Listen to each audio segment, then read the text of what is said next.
Hello guys, मैं गौरव वंश आप सभी का स्वागत करता हूं अपने यूट्यूब चैनल में एक नए चैप्टर के साथ।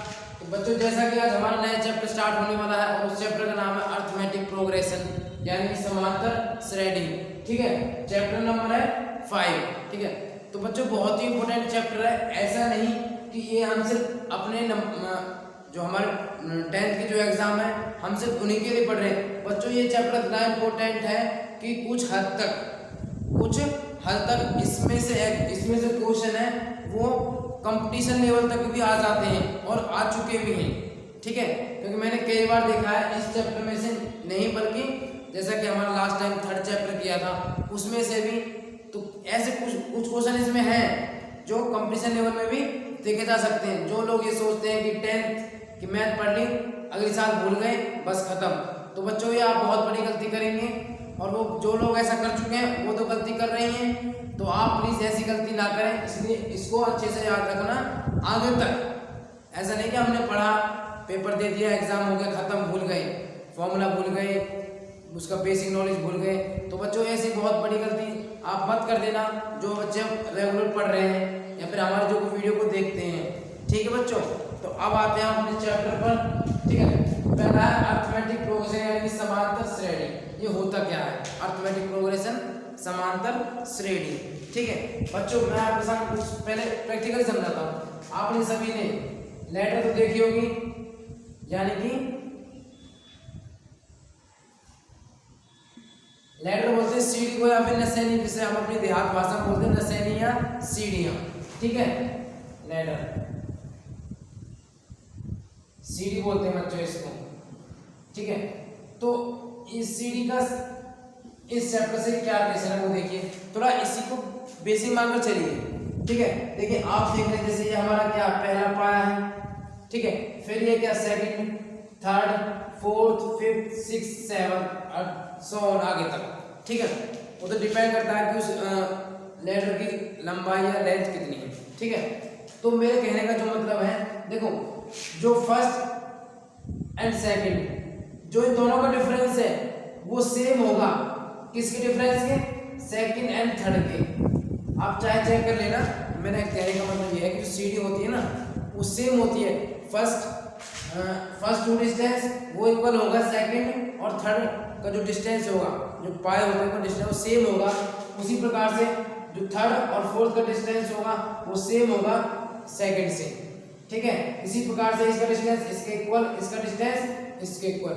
तो सभी क्या होते हैं? एक सीक्वेंस में होते हैं। किस में होते हैं? एक सीक्वेंस में, यानी कि लगातार होते हैं। ठीक है, और इनका डिफरेंस क्या होता है? सेम होता है।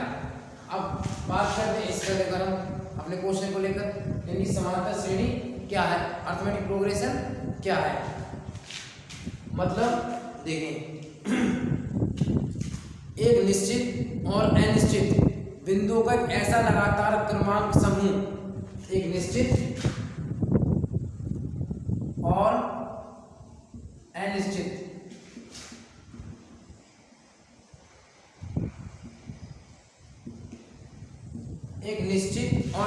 यानी कि फाइनाइट और इनफाइनाइट, एक निश्चित और अनिश्चित नंबरों का एक ऐसा समूह जिसमें क्या हो, उनका जो डिफरेंस हो, जो अंतर हो वो क्या हो? एक समान हो। क्या हो बच्चों? वो एक समान हो, तो उसे हम क्या बोलते हैं? समांतर श्रेणी। जैसे देखिए एग्जांपल के देखिए, जैसे मैं कोई भी नंबर ले लेता हूँ 2, 4, 6, 8, 10 dot dot dot dot dot dot dot so on. अब देखिए ये हमारा नंबर हो गए। मैंने बोलता है निश्चित और अनिश्चित, तो ये मैं लेकर चल रहा हूँ अनिश्चित तक का। क्या बच्चों? अनिश्चित तक लेकर चल रहा हूँ मैं। तो सब में देखो क्या डिफरेंस है, इधर भी 2 डिफरेंस है, इधर भी, इधर भी, इधर भी, इधर भी। तो आगे तक कितना डिफरेंस चलता है बच्चों? 2 का डिफरेंस चलता चला हमें नजर आएगा। तो इसको हम क्या बोलते हैं? एक अनिश्चित, जो मैंने बोला ना अनिश्चित, एक अनिश्चित नंबरों का एक समूह है जो आगे तक हमें एक समान अंतर बताए जा रहा है। ठीक है, तो इसे बोलते हैं हम समांतर श्रेणी। अब बात करें निश्चित को लेकर, देखिए जैसे 5, 10, 15, 20, 25। तो अब ये क्या हो गए? ये निश्चित का एग्जांपल हो गया। देखो सभी में डिफरेंस क्या है, 5 5 5 5 और यहाँ तक लास्ट है। तो ये क्या हो गया, एक निश्चित नंबरों का एक समूह, कलेक्शन। ठीक है, तो बच्चों ये तो हो गया हमारा डेफिनेशन ऑफ अरिथमेटिक प्रोग्रेशन यानी समांतर श्रेणी।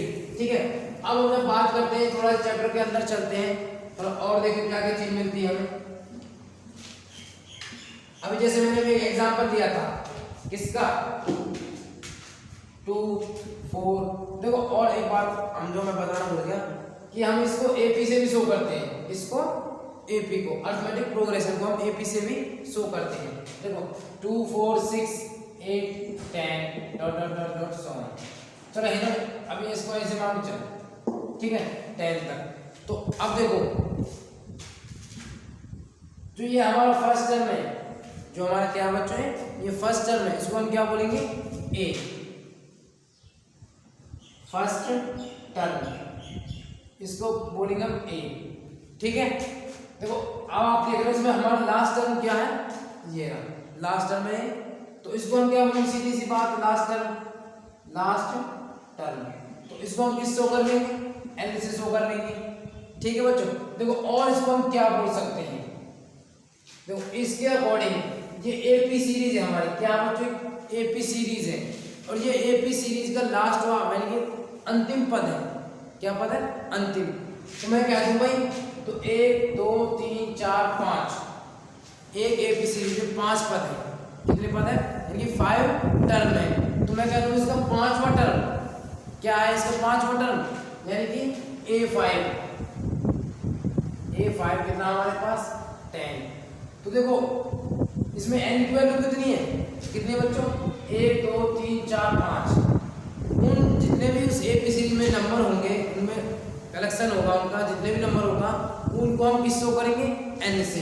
जैसे इसमें हमारा n की वैल्यू क्या हो गई, अभी बताया मैंने 1 2 3 4 5, तो इसमें n की वैल्यू हमारे पास क्या होगी बच्चों, 5। ठीक है, तो उसी प्रकार से ये भी हमारा क्या है, n की, ये क्या है A5, तो ये भी तो हमारे n की वैल्यू थी कि 5 पद हो गए, 1 2 3 4 5। तो उसी प्रकार से n की वैल्यू 5 होगी, तो हमारे पास A5 पे कितना होगा, 10 होगा, सॉरी an, इसका जो an होगा वो कितना होगा हमारे पास, 10 होगा। तो इसके अकॉर्डिंग हमें ये मिल गया 10। ठीक है, अब देखिए, अब मैंने बताया इसमें डिफरेंस होता है सभी टर्मों में, तो डिफरेंस को कैसे शो करेंगे, क्या नाम देंगे उसको देख लीजिए। देखो इस सभी में क्या है, कॉमन डिफरेंस है, इधर भी 2 इधर भी 2 इधर भी 2 इधर भी 2, तो उसको हम CD ना कहकर ओनली क्या कहेंगे, D कहेंगे, क्या कहेंगे, D। और हिंदी मीडियम वाले बोलते हैं उसको सार्व अंतर, और इंग्लिश मीडियम वाले कहेंगे कॉमन डिफरेंस। अब पूरा तो लिखेंगे नहीं, तो उसको हम सिर्फ D से हम शो करेंगे। ठीक है बच्चों, अच्छा तो अब देखो हमारे पास जो से फॉर्मूले बनते हैं वो देख लीजिए। सबसे जो पहला फॉर्मूला, मेन फॉर्मूला क्या है, सबसे फॉर्मूला पहला बनता है यहाँ से an, कि हमारा an का फॉर्मूला क्या होगा, यानी कि नंबर ऑफ टर्म। ठीक है, तो उसका फॉर्मूला होगा first term plus n-1 into D. बच्चों ये हर जगह यूज होगा, ये फॉर्मूला हर क्वेश्चन में यूज होगा और हर एक्सरसाइज में यूज होगा। an is equal to a plus n-1 into D. अच्छी तरीके से याद कर लेना। और देखो अभी मैंने बताया था an को हम क्या लिख सकते हैं, लास्ट टर्म। देखो an भी हमारा क्या है, 10 मिल रहा है, और लास्ट टर्म कितना हमारा इसमें, यानी कि l, लास्ट टर्म कितना है 10, तो वो भी हमें 10 मिल रहा, तो यानी कि हम an को हम क्या कह सकते हैं, l भी कह सकते हैं। तो उसके अकॉर्डिंग ये भी हमारे पास क्या बन जाएगा, a plus n-1 into D. ये तो हो गया हमारे पास बच्चों कोई भी टर्म निकालने का। जैसे क्वेश्चन में मैं कहता हूँ भाई हमारे पास एक एपी सीरीज है, उसका 5वां पद निकालिए, फोर्थ टर्म निकालिए, 17 टर्म, 18 टर्म, 19 टर्म, तो इस फॉर्मूले को यूज करेंगे। ठीक है, जैसे भाई मान लो मैं कहता हूँ भाई 5 पद हो गए, यानी कि हमारे पास 5 टर्म हो गई। भाई हमारे पास क्या नहीं है, हमारे पास यहाँ पर 6 टर्म नहीं है। अब आज वैसे तो हमको पता है अभी 6 टर्म क्या होगी, 2 4 से 8 10 12 होगी, लेकिन अब हमें काम करना है अपने फॉर्मूले के अकॉर्डिंग कि वो किस प्रकार काम करता है या नहीं, वो भी हमें देखना है।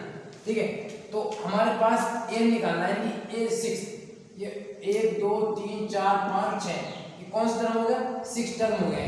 ठीक है, हमें निकालना है होगा क्या, तो देखिए A6 निकालना है हमें, इसको हम क्या लिखेंगे बच्चों, A6। ठीक है, तो A की वैल्यू कितनी हमारे पास है, फर्स्ट टर्म कितना है 2 प्लस n कितना है, नंबर ऑफ टर्म कितना है 6 है वही है, तो 6 माइनस 1 इंटू डी कितना बच्चों। अच्छा, एक फॉर्मूला मैंने और नहीं लिखवाया कि मैंने कॉमन डिफरेंस लिखवा दिया कि सी डी यानी कि डी, इसको हम सारा अंतर कहते हैं, लेकिन इसका फॉर्मूला क्या होता है, इसका फॉर्मूला कॉमन डिफरेंस कैसे निकालेंगे। देखिए कॉमन डिफरेंस इसका फॉर्मूला होता है T2 minus T1, T2 minus T1, लेकिन टर्म सेकंड में से आप माइनस कर दो टर्म फर्स्ट, तो वो हमारा क्या जाएगा कॉमन डिफरेंस। देखिए इसमें क्या आएगा, T2 क्या आएगा, सेकंड टर्म क्या होगा, तो इसमें 4 है तो 4 लिख दिया, माइनस फिर क्या फर्स्ट टर्म 2 है तो 2 लिख देंगे, तो कितना आ गया 4 माइनस 2 आ गया। तो ये हमारा क्या होगा कॉमन डिफरेंस। कई बार कैसे आएगा कि चेक करना है कि ये एबी सीरीज है भी या नहीं, एबी सीरीज है या नहीं, तो उसके लिए हम कैसा फॉर्मूला यूज करेंगे, तो उसी को लेकर हम इसी को लेकर फॉर्मूला होगा हमारा कि T2 माइनस T1 वो इक्वल होगा T3 माइनस T2 इक्वल होगा T4 minus T3 equal dot dot dot so on. मतलब उससे पहली वाली टर्म में से घटाओ फर्स्ट टर्म, जैसे अब मान लीजिए फर्स्ट टर्म है तो इसमें से सेकंड टर्म ये इसमें से घटाओ जो भी आगे लिख दो। अब ये हमारी फर्स्ट टर्म हो गई, कहने का मतलब ऐसा सेकंड टर्म ही है, लेकिन आप समझ लो इसको एक बार के लिए। अब फर्स्ट टर्म ये हो गई, सेकंड ये हो गई, अब इसमें से जो घटाओ जो भी आ जाएगा 6 में 4 2 आ गया। अब इसको फर्स्ट मान लो, इसको सेकंड हो जाएगी हमारी, तो अब इसमें से जो घटाएंगे तो फिर से 2 आ रहा है। अब इसको क्या मान लो, फर्स्ट मान लो, इसको सेकंड मान लो, इसमें से इसको घटाया फिर 2 आ गया। तो मेरे कहने का मतलब ये है कि आप जिस भी स्टेटमेंट घटाओगे उससे पहले वाले में घटाओगे। ठीक है, तो इस प्रकार से आप देख लेना, यदि T2 माइनस T1 वो इक्वल है T3 माइनस T2 के, और वो भी इक्वल होना चाहिए T4 माइनस T3 के। यदि वो इक्वल आ रहे हैं तो वो हमारी एपी सीरीज है, अन्यथा नहीं है। अब आपने देखा 2 आ रहा है कॉमन डिफरेंस। ठीक है, एपी सीरीज तो हम लेकर ही चल रहे हैं, कॉमन डिफरेंस कितना आ रहा है 2 आ रहा है, तो फॉर्मूला पुट करेंगे इसको into 2, A6 is equal to 2 plus 5 minus 1 कितना, 6 minus 1 5 into 2, A6 is equal to 5 2 सा 10 और प्लस 2 कितना आ गया, तो हमारे पास A6 कितना आ गया बच्चों 12 आ गया, नहीं आ गया, तो वो मैं कह रहा था 12 आ जाएगा। बस ये था हमारा बच्चों, ये तो हो गया हमारा क्या कॉमन डिफरेंस का फॉर्मूला हो गया, एन टर्म का फॉर्मूला हो गया। अब थोड़ा हम आगे चलते हैं। देखो पूरा चैप्टर का बेसिक मैं अभी क्लियर करके चल रहा हूँ, क्योंकि बाद में सीधे हम चैप्टर पर अपना काम करेंगे, क्योंकि बीच में हम कोई डिस्टर्बेंस नहीं चाहते, कभी कोई नया फॉर्मूला इजाफ हो रहा है, कभी कोई नया हो रहा है, तो हम उसका एक साथ समझा देते हैं ताकि बीच में कोई प्रॉब्लम ना हो। अब देखिए इसमें एक चीज और है, इसका नाम है नंबर ऑफ सम। देखिए क्या होगा नंबर ऑफ सम, किस प्रकार से हम निकालेंगे। देखिए इसका फॉर्मूला जो है उसको हम नोट देखो, इसको हम शो करेंगे SN से, नंबर ऑफ सम। ठीक है भाई, कोई भी कह रहा है SN निकालने, तो इसका मतलब क्या है नंबर ऑफ सम निकालना आपको। इसका फॉर्मूला जो होगा n/2 bracket 2a plus n minus 1 into D. ठीक है बच्चों, अब देखिए इसमें थोड़ा सा और तब्दीली चेंजमेंट कर सकते हैं, बदलाव कर सकते हैं। देखिए किस प्रकार से, अभी मैंने आपको लिखवा दिया n is equal to a plus n minus 1 into D. अभी लास्ट में मैंने अभी हाल ही में फॉर्मूला आपको बताया है। ठीक है, तो देखो इस फॉर्मूले को हम इसमें किस प्रकार से पुट कर सकते हैं, ये हमें देखना है। देखिए Sn is equal to n/2 bracket, जो हमारा 2a है, क्या बच्चों 2a, तो हम इसको क्या लिख सकते हैं a प्लस a भी तो लिख सकते हैं, क्योंकि a प्लस a का मतलब कितना होता है 2a। फिर आगे क्या है plus n minus 1 into D. अब देखिए S N is equal to N upon 2 bracket देखिए ए प्लस, अब देखिए A plus N minus 1 into D, plus तक तो हमने लिख दिया है, A plus N minus 1 into D किसके बराबर है भाई, एल के इक्वल है नहीं है, तो हम यहाँ पर क्या लिख सकते हैं, एल भी हम लिख सकते हैं। तो फॉर्मूला किसका बन गया, S N is equal to N upon 2 bracket A plus L. अब इसका यूज किस प्रकार से करेंगे वो हम आपको चैप्टर में बताते चले जाएंगे, ठीक है बच्चों। तो बच्चों ये हमारे पास वो मेन फॉर्मूले थे, ये थे वो जो चैप्टर में यूज होंगे, number of sum, number of N term, ठीक है, कॉमन डिफरेंस, ये वगैरह वगैरह जो फॉर्मूला है वो सारे यूज होंगे। तो प्लीज इस बेसिक पॉइंट को अच्छी तरीके से पढ़ लीजिएगा, अच्छी तरीके से समझ लीजिएगा।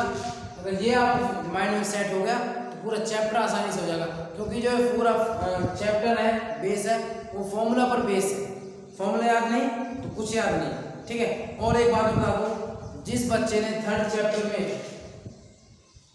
चैप्टर यानी कि pair of linear equation in 2 variable, जिसने भी इस चैप्टर को अच्छी तरीके से पढ़ा नहीं है, खास तौर पर एलिमिनेशन मेथड, उसको जरूर पढ़ लेना, क्योंकि वो आसान भी है, आप अच्छी तरीके से उसको पढ़ भी सकते हो, क्योंकि उस चैप्टर का इस चैप्टर में मेन रोल है।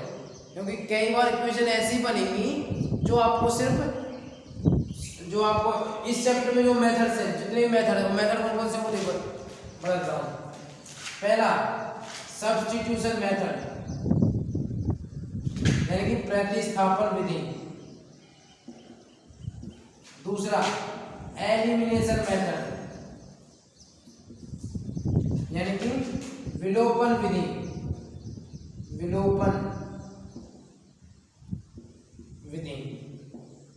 फिर क्रॉस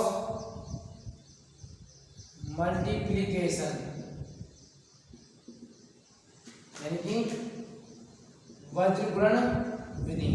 तो ये जो भी आपको मेथड आता हो ना अच्छी तरीके से पढ़ लीजिए, लेकिन मेरी जहाँ तक रहा है मैं आपको अपने एक्सपीरियंस से कहूँ तो आप सिर्फ एनिमेशन को ज़्यादा पढ़ना इस चैप्टर के लिए, मेरे कहने मतलब ये उसको पढ़ो ही मत, इस चैप्टर के लिए रिवीजन के लिए आप इसको पढ़ लो बस, तो आपको 5th चैप्टर में कोई प्रॉब्लम नहीं आएगी। मेरा अनुमान जहाँ तक है मैंने आपको बता दिया है, सिर्फ एलिमिनेशन को यानी कि विलोपन विधि को पढ़ लेना, आपको काफ़ी हद तक 5th चैप्टर आपका हो जाएगा, ठीक है बच्चों। उम्मीद है आप सभी बच्चों को हमारा जो टॉपिक है वो क्लियर हो गया होगा। तो प्लीज़ इसी के साथ हमारे चैनल को लाइक करें, शेयर करें, सब्सक्राइब करें। थैंक यू, जय हिंद, जय भारत। और यदि आपको कोई प्रॉब्लम रह जाती है तो प्लीज़ हमें कमेंट बॉक्स में ज़रूर बताएं। Thank you.